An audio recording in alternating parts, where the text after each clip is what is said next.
नमस्कार दोस्तों, आज हम विजया एकादशी व्रत कथा लेके आए हैं।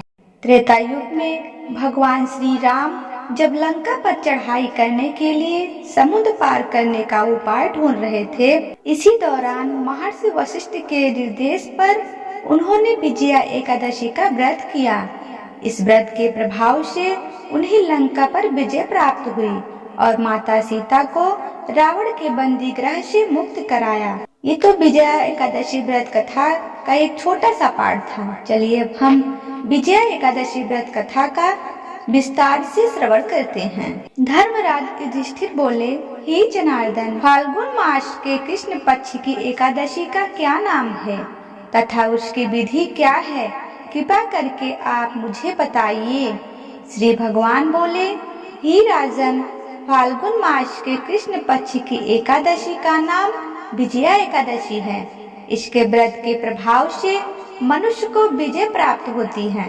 यह सब व्रतों से उत्तम व्रत है। इस विजया एकादशी के महात्म्य के श्रवण व पठन से समस्त पाप नाश हो जाते हैं। एक समय देवर्षि नारद जी ने जगत पिता ब्रह्मा जी से कहा, महाराज, आप मुझे फाल्गुन मास के कृष्ण पक्ष की एकादशी का विधान बताइए।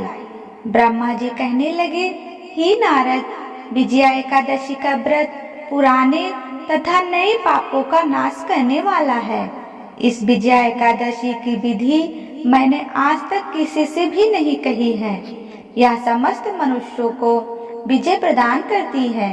त्रेता युग में मर्यादा पुरुषोत्तम श्री रामचंद्र जी को जब 14 वर्ष का वनवास हो गया था, तब वे श्री लक्ष्मण और सीता जी सहित पंचवटी में निवास करने लगे।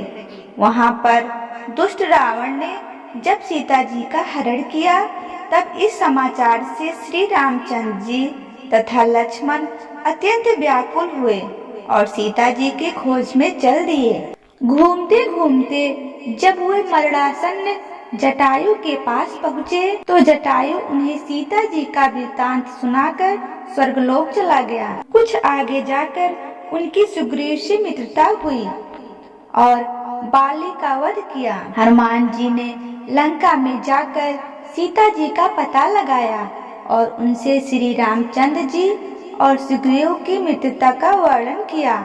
वहां से लौटकर हनुमान जी ने भगवान राम के पास आकर जब समाचार कहे, श्री रामचंद्र जी ने वानर सेना सहित सुग्रीव की संपत्ति से लंका को प्रस्थान किया। जब श्री रामचंद्र जी समुद्र से किनारे पहुँचे, तब उन्होंने मगरमच्छ आदि से युक्त उस अगाध समुद्र को देखकर लक्ष्मण जी से कहा कि इस समुद्र को हम किस प्रकार पार करेंगे?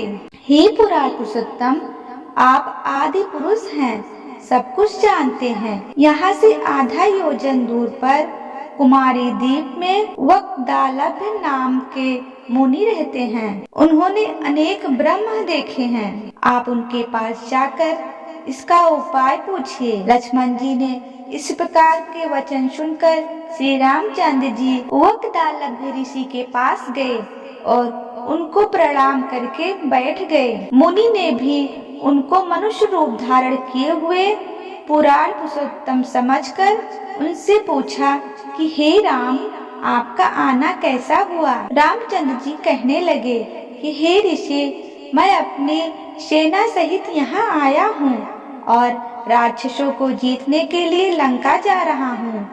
आप कृपा करके समुद्र पार करने का कोई उपाय बताइए। मैं इसी कारण आपके पास आया हूँ। वक्दालभ्य ऋषि बोले, हे राम, फाल्गुन मास के कृष्ण पक्ष की एकादशी का उत्तम व्रत करने से निश्चय ही आपकी विजय होगी। साथ ही आप समुद्र भी अवश्य पार कर लेंगे। इस व्रत की विधि यह है कि दशमी के दिन स्वर्ण, चांदी, तांबा या मिट्टी का एक घड़ा बनाएं।